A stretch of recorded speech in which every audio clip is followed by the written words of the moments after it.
Welcome, Greg Davis Live, When the Right One Comes, all together. And today is a very special podcast. You've been watching me in Atlanta. Now I'm at my other home. I'm in Detroit. APX, I think I said that right, APX podcast studio in Detroit, in Ferndale. Shout out to them and the owner and the engineer and the camera person, all of them, for being here. We're going to talk a little bit about relationship. We're going to talk about life. We're going to talk about the old dad's club, I heard somebody say. I have with me, and I call him a friend. And the strange thing about it, when I interviewed him before, it was a different circumstance, and I told him that I didn't live in Detroit when he was the mayor of Detroit. I actually had left, and I was in Louisiana.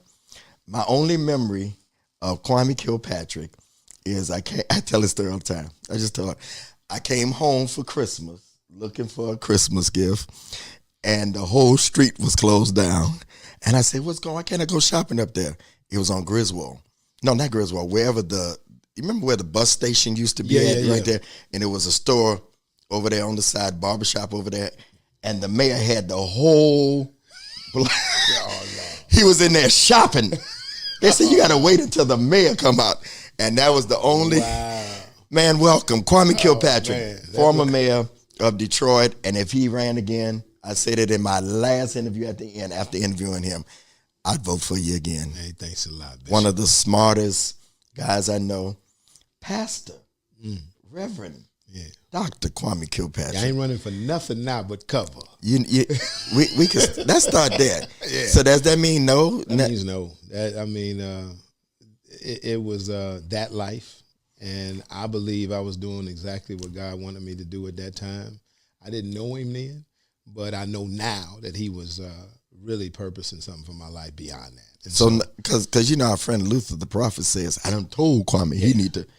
That's what God is saying. So you mean no kind of. There's no way that I could be absolutely not involved in politics. I think I know too much, and I've seen it's in your much. DNA. It's in my DNA. Yeah. But now it's an engagement in politics, not elected. Okay. I believe a lot of people, particularly congressional members and even executive leadership in cities around the country, they really are into the body politic, but don't know how to do the policy. They don't know how to get appropriations out of their various state capitals or Washington. And I think I can help. I think I can help with police plan and platoon planning. I think it's a lot that I could give that's outside of me saying I'll run. And so I hope I can engage that way. You don't have to say names, okay? We can protect the innocent. No, you have to say names. But do people actually reach out to you? Yes. For advice? Yes. Across the country? I just started across the country. You said Louisiana. I was helping a Senate candidate in Louisiana. He was my first person, and I said okay to since in this new life. And so help him write a campaign plan, help him do a strategic plan. So you turn people down? I haven't turned anybody down yet. Okay. I have helped my first Republican too. So I wasn't going to say that. Yeah. So I'm listen. That's okay. I'm on both sides of the aisle. Yeah. I'm independent. I'm not a Democrat or a Republican, but if I have something to offer, and the person to me is somebody that I'm willing to help, I say yes. Okay. You got to feel it. I got to feel it. Okay. And I haven't not felt it yet. Consultant, you're going on out there and do that. Absolutely. Okay. Absolutely. Okay. I'm going into Arizona and do a little bit of work in a few weeks. And so just to sit and talk. I talked to his campaign team. I love this because you can do it on Zoom. I mean, anything we can do on Zoom, let's get it done. COVID was good and bad. Man, I can do it in shorts at a hoodie. Yeah, from my house. Yeah. But I'm actually going to Arizona because I need to understand a little bit more of the feel of the community with the demographics, the Hispanic community versus the black community, what he's trying to do. Very diverse. That's one of my favorite places. Very diverse. I've only been there to Scottsdale for like 3 or 4 days, played golf and came home. I've never really been in the real Arizona, in the neighborhood. Yeah, I preach there like every year, 2 or 3 times a year. It's a beautiful. That's actually next to Miami, as we was talking. That's my next favorite place in the world. Really? Yeah. Okay. Yeah. You see. Yeah. Right. Good for your health too. So, what are you doing now? Pastor, preacher, teacher. Yeah, we launched a ministry back in January of 21. Movemental Ministries. Movemental. Okay. I got it out of a book called Permanent Revolution, where it was the apostolic generation is still alive, and we're living in Acts 29. And the book made the argument that that Jesus Christ didn't come just to start a church, but he came to start a movement, and it was a mission. You're talking my talk. Go ahead. And so the missional movement of Jesus Christ, he put those words together and called it movemental. And so I like that. And so that's what we named the ministry after, because that's how I believe. That we are just not supposed to gather in church and leave, but we should be a movement. You know, you address the issues of how you actualize the Bible in relationship, finding a mate, you know, how we do business and entrepreneurship. He actually follows me, y'all. He hits me up every night and then. Oh, yeah. I watched it. I was like, oh, my goodness. But I said, you can set you and your wife can set up one-on-one with me if you need me. No question. No question. She said, because she was listening to you before. You told me that. Yeah, she was listening to you before. And she said, you don't know Bishop Grandy? I said, yeah, but you don't have, I mean, I wasn't hip. I wasn't, I didn't know. But when I got out, I said, okay, let me look into that. I said, okay, this is That's good. what he's doing now. Because last time I was doing something else. You was preaching and teaching. Yeah. And doing, so. I still am. You know, let's talk about that movement. I think that what you said is right where I'm at. People think I went crazy because I'm not pastoring anymore. Unless the Lord tells me. That's how I'm saying it now. But I am. Yeah. I preach more now. I'm on Clubhouse. Got to get you on 7 days a week. Right before this, I teach Tuesday, Thursday, Sunday. Do prayer on Saturday. I do 2 other things a week. So I'm preaching like 5-6 times a week. I wasn't doing that when I was pastoring, but now I'm doing what you said. I'm doing what the original intent was in the garden. That's good. Yeah, go and take care of this garden. Yes. Occupy until I come. And then meet me for worship in the cool of the evening. That's good. Yeah. That's good. But, Eve had to mess it up. Yeah, no, we ain't going to put it on her. I'm saying that for a reason. Yeah, I know you are. But that's the original intent, though. Yes. We went away from that. But go ahead. There was a book called The Seven Mountains. And, and he would talk about that. And in the politics. Politics. Media. Entertainment, media, even family. Yes, religion, family, but we should have kingdom presence in all of those areas. And so those of us who've been given a gift to be more diverse in our backgrounds and experiences, we shouldn't be just pigeonholed to just preaching and teaching the word. That's important.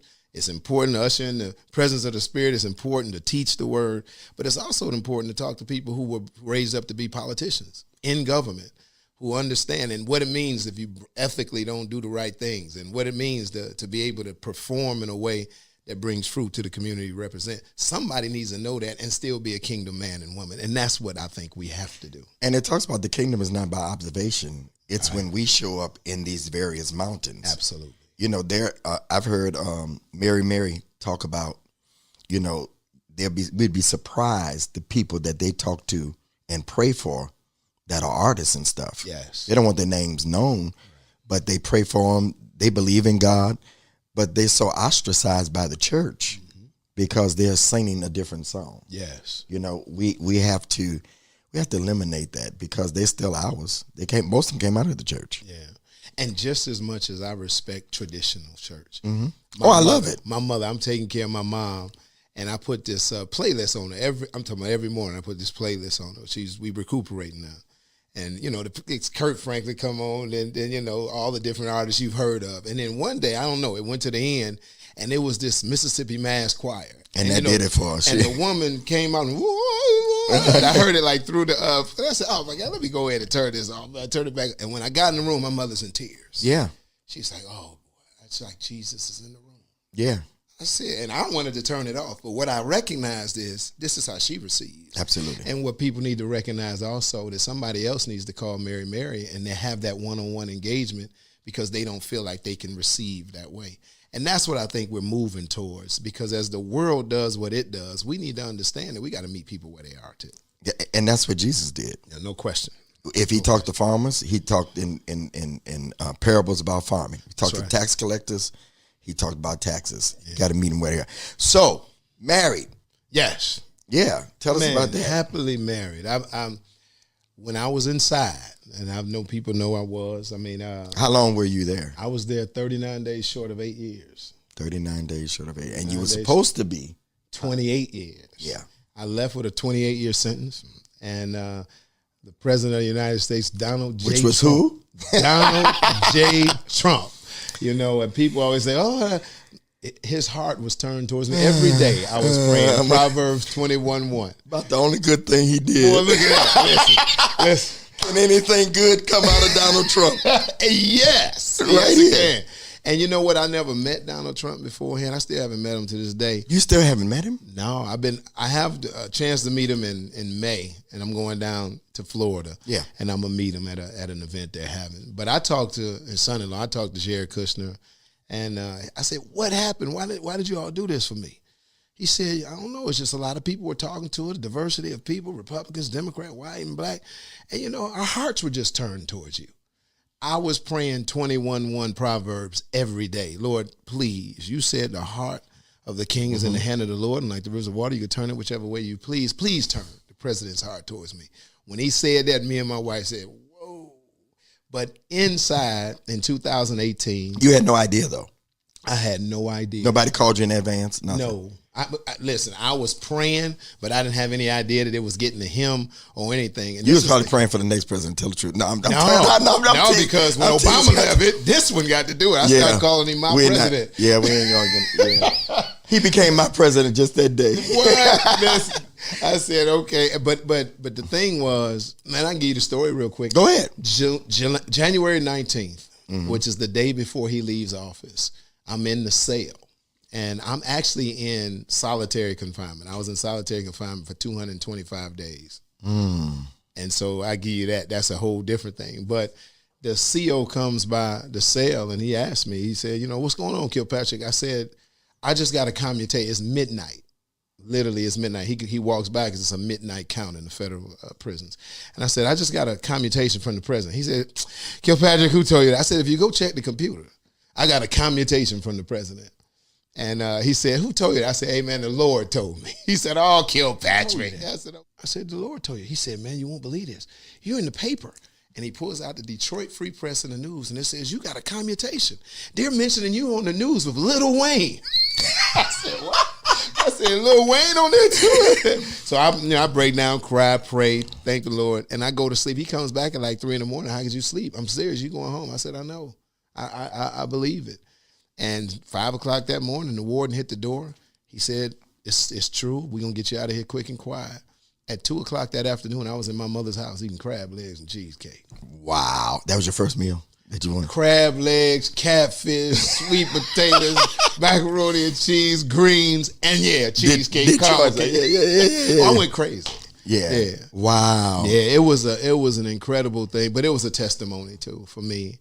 You know, and not being ashamed in whom I believe. And actually, what I told you, just do what I told you. Don't try to be like nobody else. Do what I told you to do.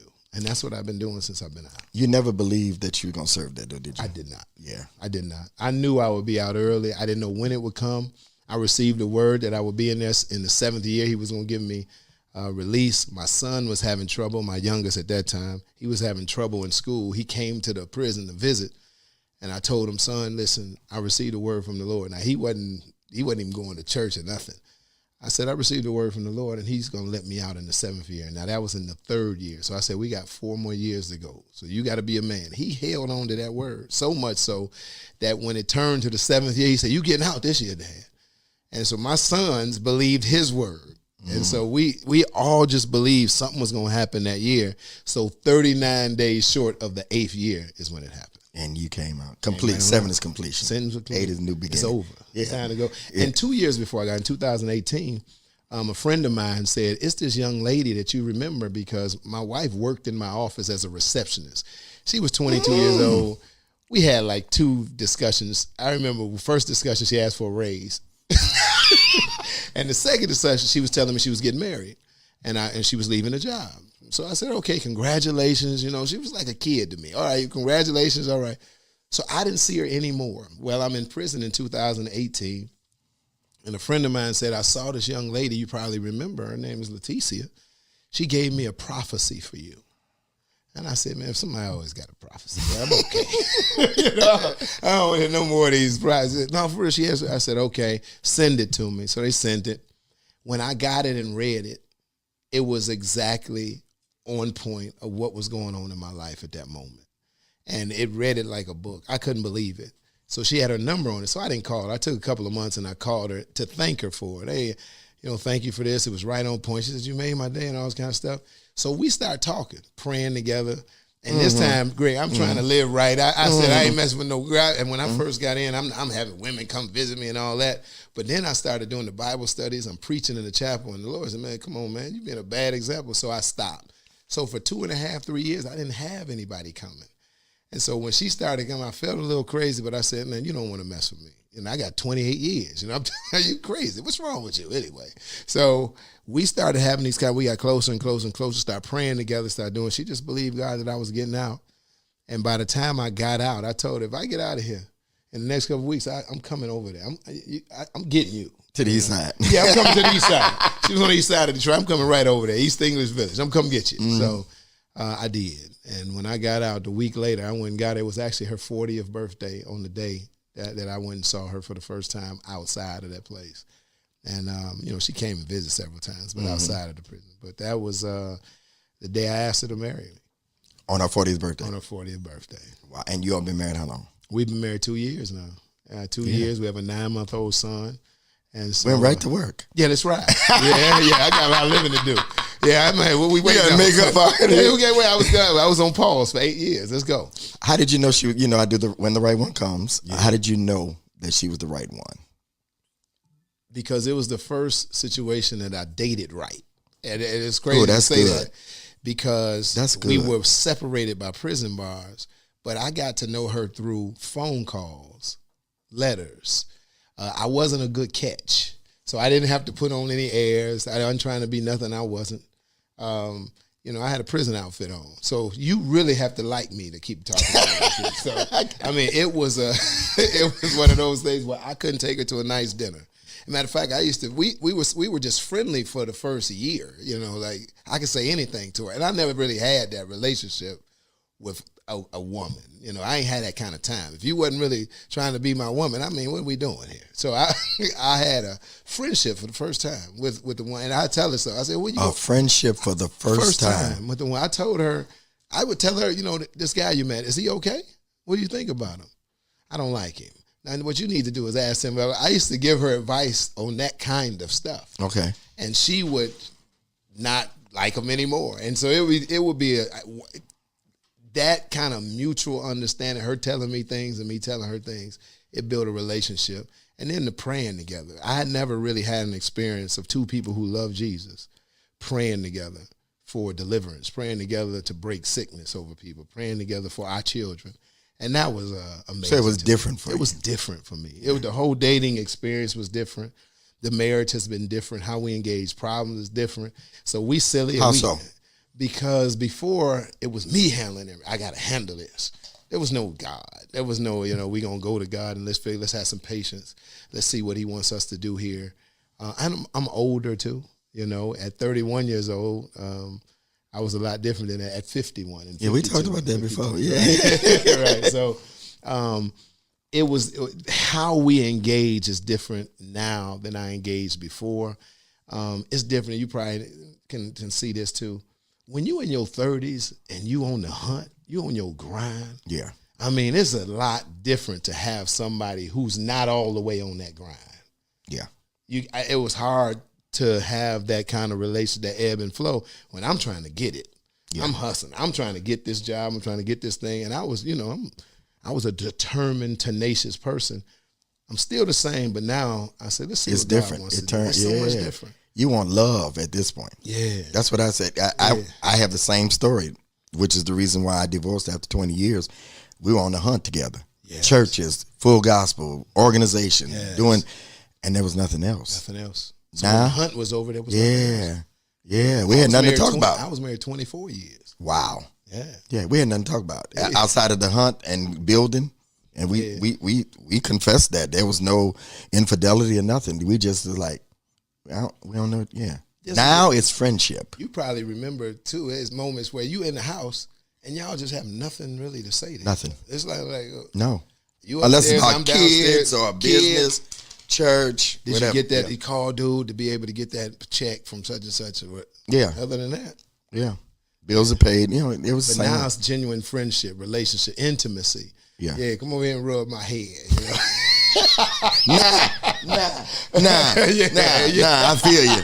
feel you. Yeah. Stuff turns, and for those of you that are watching or listening, know yourself before you bring somebody else in, and then make sure that you talk to the person. You could elaborate on this, that you're developing. Yes. The terms and condition change. Yes. I don't know if you went through that in 24 years. The terms and condition changed, and you never talked about it. Exactly. We started at 19. We were both 19 years old. Yeah. I'm a sophomore at Florida A&M University. I'm playing football. At that particular time, I didn't have dreams of being in politics at all. She thought she was marrying a teacher, which is what I became. I taught in Detroit public schools, but then after 3 years, I said, I'm going to go to law school. I'm going to run for this position. My mother, by the way, she's in politics. See, she really didn't get all of that. So, and then when I started running for politics, she liked it for a while until I got the mayor job. So, but all the while, she's changing and I'm changing, but our change is doing this. Yeah. That's what happened when I got on TV. So when I got on Word, we did this because we were used to doing everything together. Yes. But Word was not together. They came and got me. Right. And she didn't like the TV thing. So it's same story. Same story. Yeah. Same story. And that's when you kind of know, but it becomes normal. So you can ride in it for a while, but then it comes to the point where this ain't this. We got it. Yeah, well, you was the mayor too. Some things came along with that. But I say that. I was just good and bad. good and bad. Good and bad. Yeah. My first question I'm asking off my list actually it fits right here. So, love. Yes. Then. Yes. And love now. Yes. Love then was. So wrapped up in the world's understanding of romance and emotion and touchy-feely and, kind of like this rom-com movie definition of love.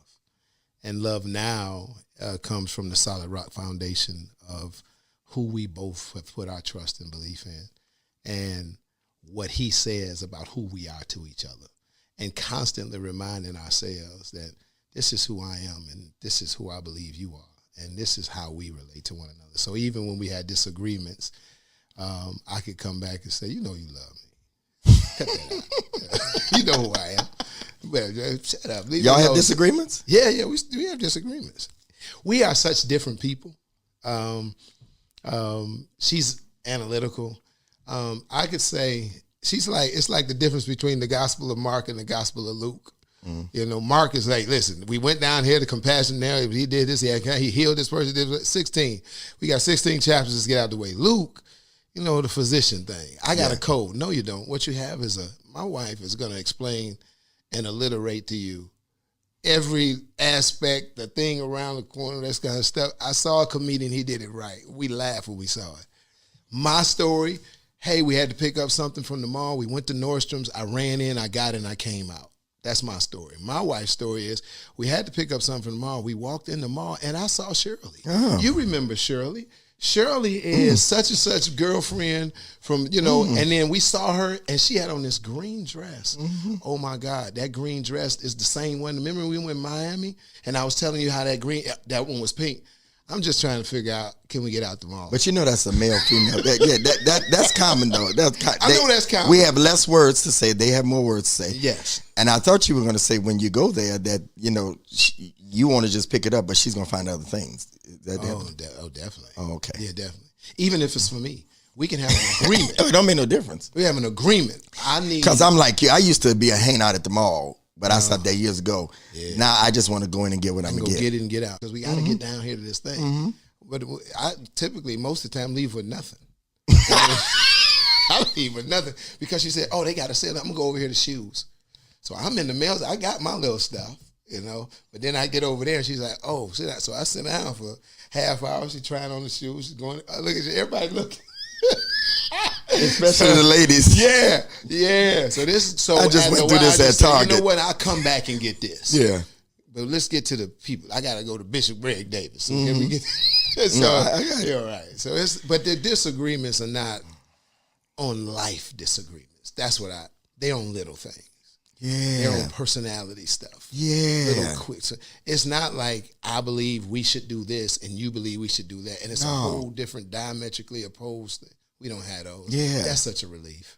Yeah. That's such a relief. Yeah. The little foxes can take you out. Yes. If you don't have a solid foundation and that you recognize it. Mm-hmm. I don't know if you all went through, what I'm currently, it's not us so much on the inside, but did you get a lot of outside? Yes. That's our entire problem. We just met with Bishop Sheard about that. Yeah. Because shout out to Bishop Drew Sheard. You just preached for him. I just preached for him. Greater Emmanuel. Mm-hmm. He did our marriage counseling, and we had to go get a refresher. Mm-hmm. And we went and got the refresher, not because of something going on with us, but how to handle the outside influence based on the relationships we have with the outside people. Did you try to explain it to her though? Because you knew a little bit because you were in it. Politics, not just as mayor, not just the other stuff that happened, but did you try to explain to her, do you really know what you're getting into? Yes. You did? And she said, no, I don't. She was very honest about it, but I don't even know what all of that means, but I'm ready to engage it. She loved you. Yes. But here's the thing. But she knew some of it if she was the receptionist. No, she was layers. Yeah, they out there in the front. That's not. Plus, she doesn't know the emotional toil. Yeah. Of all of that. She had a very, she worked at a school. She went to school, went home. There was no late hours. There was no, she had worked at the school. So for me, I don't have hours. We get it done when it's so she helped me put structure around my life though. Because when I don't have hours, it makes too many people get involved with you and they get too close. Oh, so, wait. Say that again. Yeah. When you don't have what? When you don't have set hours that you're not going to just deal with it, this is family time. What happens is people start taking advantage of you because you'll pick up the phone all the time. Absolutely. You'll engage at all times. So if she's been my executive protection, she said, no, listen, it's between the nines right now. It's after 9. It's after 9. She always said, it's between the nines. So, cousin this, sister that, pastor this, listen, he can call tomorrow. I'll make sure he calls you right at 9 o'clock. And she does that. And at first I was like, come on, now I don't like, I like people. Like, no. And I love it now. I'll be like, yeah. Yeah. Thank you. Because now I have more time. And now we have 2 children. I have a 12-year-old stepson. And then I just say son. And then I also have my 9-month-old. But we kick it now. We have time when we can get together and kick it. And she's made that for me. And that's what it works. So what we had to do is go and just talk to Bishop Sheard. And we discovered he talked to us about, he had the same pressure in his first couple of years of marriage of really setting the boundaries for outside influences. And I told her she's better at that than me. She's much better at that than me. I'm a politician at heart. That's what I used to do. I'm a people person. People know me. If it was happening on Linwood, I was on Linwood. If it was on 7 Miles of Say, I was willing to go out at 3 a.m. to a crime scene. I just am that kind of person. God has given me that kind of heart. If somebody's hurting, I want to go see what they're doing. It's kind of that shepherd's thing. Mm-hmm. But it has to be some boundaries around it. It does, or you're way out. Yeah. Yeah, and you need somebody to protect that. Yes. And protect your heart. And that's what she does. Yeah, protect your heart. And she can see, I don't like dude. Well, let's admit it. All right, we're just 2 brothers talking. There ain't nobody else in the room. They have that gut feeling. They do, and they've been right. Yeah, they be right. They be right. I told her this. My first wife, if she wasn't right about nothing else, she was right about that. Yeah. All the people she had ever come to me and say, "You need to get rid of that person." They were the ones. Like it. They were the ones. At the end of the day, those are people sitting on the stand saying he did it. Wow. Yeah. Two of the people. 3 of them, one of them didn't come to trial, but 2 of the people were the main people in the case who made the case for the government, who did their own crimes, and instead of going to prison, they just made up stuff about me. People that she had warned you. I'm talking about one of them, she told me over and over again, but he was my friend since 9th grade. This is a guy I knew and all that. I knew he had some deficiencies, but he all right, No, he's not. And she was right. So I learned from that experience to listen more to this woman right here. I should have been here to tell you my rocket story. Wow. When a rocket takes off? Yes. She tells it all the time. It has rocket boosters. Yes. The boosters will do what? They fall off. But they lift. Lift up, yeah. And then they do what? At a certain altitude. They fall off. Yeah. Yeah. It's even though they're childhood friends and all that. And women, I'm going to shout out to the women. God gave them that. Yes. That intuition. And many times, many powerful men have fallen because they didn't listen to their wives. No question. Yeah. I'm an example of that. Y'all hear that? We giving y'all a shout out. Yeah, we giving you because they think we were giving. Yeah.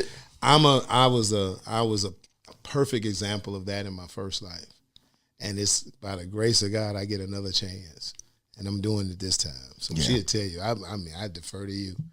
And some people, at first we think do you like anybody? Right.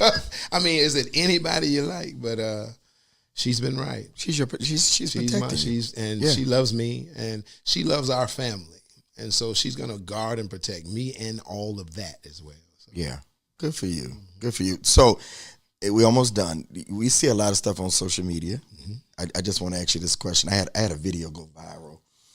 Over 1 million people saw this video, and it was about this subject. What you think about 50-50? 50-50. You don't even know nothing about that. No, it was 50-50. The man pays 50-50, and the woman pays 50-50 of the bills. Everything split down the middle. Mortgage, everything. No. I said no. No. Your dad was. I'm from the old school. My father would be like, what? Your dad, right. And he wouldn't use no church words if I said something like that. He would be like, what? What's up, man? What kind of man are you? No. Yeah. So it's this thing, and I'm going to send you, man, I got cussed out. I got all kind of stuff. So because people think it should be 50-50. Men and women. Really? Even some of the women. A lot of this dudes. Ain't your granddaddy and grandma. And actually, my grandmother worked when I was raised by my grandparents. And my grandmother worked too, because she said, I want that old man giving me his money. She worked because she wanted to. So, and that's how crazy it was with my father, though. He was married to my mother. She was in politics and teaching and all kinds of stuff.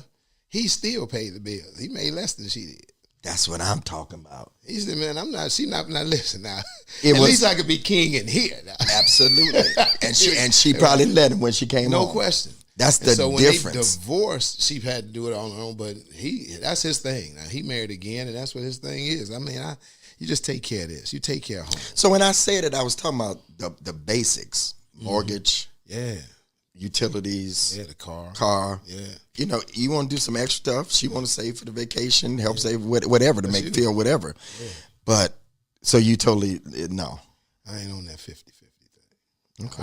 I just believe a lot of men, too, men that I've counseled, particularly in the prison, they're so used to being around their mothers and their mother taking care of them, and they actually looking for a mother, too.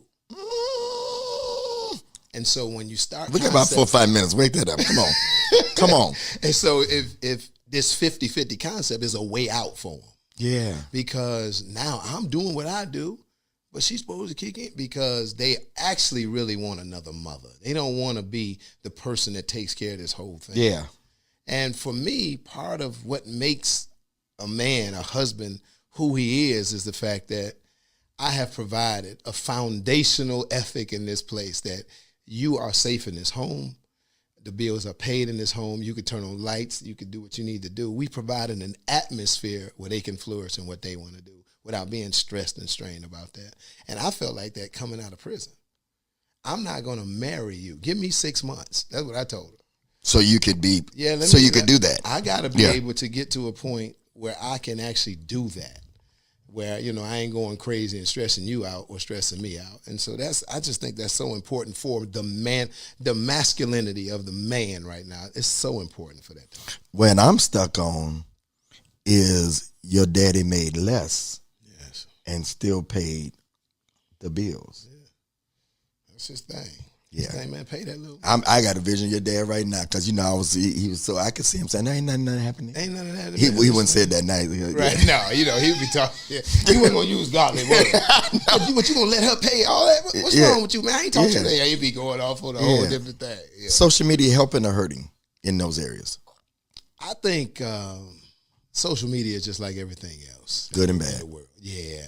Knowledge is increased. So Bishop Greg Davis can come home and impact people's lives in a way that he couldn't if he was confined to a church. But you also got people in there looking for little boys to molest. So it's the craziest thing in the world. The worst wickedness is there, but also some of the greatest things God is doing in the kingdom is there.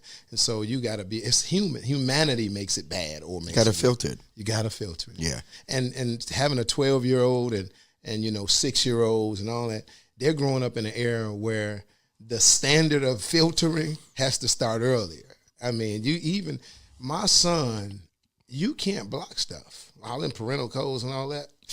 He's such a kid. He'll show you. See, Dad, I can get around that. The code, yeah. You can do that. How could you? We block that. You can't block it. Let me show you. Like, wow. So they know how to even get around that stuff. So you really had to have a conversation. This is why I don't want you to see that. Yeah. This is why I don't want you to go there. I know people in your class are doing it. You got to have that serious conversation with them. What? 2 more questions, 3, and we're out of here. We can answer them quickly. What's the most important thing a man needs from a woman that you think? I believe that it's encouragement and inspiration. Encouragement, inspiration. Okay. I know the go-to is usually love, but I believe, and I say encouragement is in the respect factor. So it's that inspiration, that encouragement. You said 2 things. To wake up knowing that my wife not only loves me, but she wants me to do well. That's my number one cheerleader. If we had cheerleaders, that she'd be out there first. Like, you do your thing, baby. Go ahead. And giving me guidance and pointers and telling me that's right. We're gonna get through this. I need that from a man. Needs that from a woman. You won't believe this. You said cheerleader. My right one was a cheerleader in school, so I got. There it is. There it is. So yeah, right. She brought run. Now she's a different, That's good. What's the proper way to love a woman? A man to love a woman. You know the old song, "When a Man Loves a Woman." Yeah. You right behind me. On nothing you right, but you only. I don't know about that. Yeah, you got to think about some different stuff. But I think the best way to love your woman, because see, I don't know how we love a woman. Come on. But how we love your woman is to truly get to know that woman and find out what works best for her. My wife don't like flowers. That's crazy. I said, what's wrong with you? I get a flower. She be like, oh, thank you. Oh, I got her a pillow the other day. It's one of them personalized pillow with her picture on it and some Bible verses, and it's colorful and all that. And that was for Valentine's Day, part of her gift. We went to see Anita Baker, but I got her this pillow, and it was on the bed when we got home. And she was like, oh, my God, look at this. It's so nice. $30 pillow. I just spent money on $200-$300 dinner, Anita Baker. That was just okay. The pillow, though, because I took the time to send him a picture, to select Bible verses. So how I loved her in that was, you put you in this. So I thought that was crazy. But the thing that I thought would be just a nice touch at the end of the night ended up being the primary. They want thoughtfulness. They want some thought put in. Yeah. Gift cards is not. Yeah, the old days is buy me a mink. Yeah. That don't work now. No. Not with the woman that you've chosen to be your wife and how I love you. And that's the thing that I love.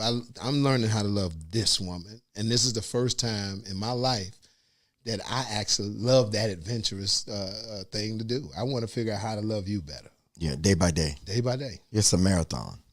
Man, not a sprint. It's not a sprint. And there are people that talk about, and this is my take, and you tell me, it's not how long you know the person. It's how much time you put in with the person. That's right.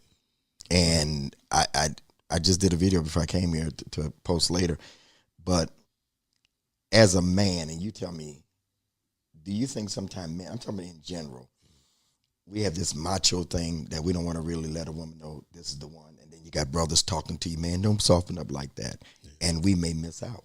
I think so many men miss out on the person that God has truly revealed to them as who they should be with. But they have all of these superficial reasons of why I shouldn't be the person, plus people in their ear. A specific look, they're not from a specific background. It's just crap. We just don't, I can't do this with you and all this. And we're a little ignorant now. we have so abused and that's the wrong word. We've not understood masculinity and how to be a man because most of us didn't see it modeled. I talked about my dad, but he wasn't. This is not the person that you want to see is how you be married. If you wanted to, that's my main man and all. Oh, that. yeah. But listen, he didn't know how to do that. Yeah. He was a player. You got what you need to get from him. And I learned that the best way to be a man is to conquer women. That's what I learned from my granddad. From my father and my uncles. That's what no one taught me how to be married. How do I relate to a woman? How do I do this? I thought I was doing well because if I got how many women you got? That's what my uncles used to ask me. How many you got? Yeah, that's what the old guys used to ask. I got 2. You ain't got but 2? Oh, boy. And that's crazy. Mm-hmm. But because of the masculinity, the macho, you miss. I know it was a few times in my life from high school through college where the person who I really liked, I decided that this can't be the person I'll be with because she didn't fit a standard that would give me the type of applause that I needed from these people. Yeah. Boyhood. Yeah. Kwame Kilpatrick, you all. What's next for you? What's next for me, we're actually going to expand and do some different things in the ministry along the lines that we were talking about. I had to go back and really get God to give me the permission to be all that he has given me to be. Not just preach and teach. We're going to keep doing that Tuesdays, Fridays, Saturdays, but also to engage people in politics and government, to engage people in entrepreneurship, to engage people in conversations about education. We're also doing a little lobbying on Capitol Hill. I've been asked to go out there. So you are getting back in it. It's time to start engaging people on that level. Yeah, and then we'll get you to run. But No. See, I always thought that the lobbyists had the best job. Oh, they actually, yeah. Boy, I've heard what some of them make. Yeah. And since she was pardoned on that side, you can work on both sides. And I can help other style. People get out. Yeah. I can work on both sides. And that's what I'm doing. I'm trying to build relationships within the Republican Party as well. I think it's important for us to do that. I think that we've given up our power base by all lining up behind the same people in the same party. That we need to have some influence on the other side to be able to effectuate good public policy for us too. Yeah.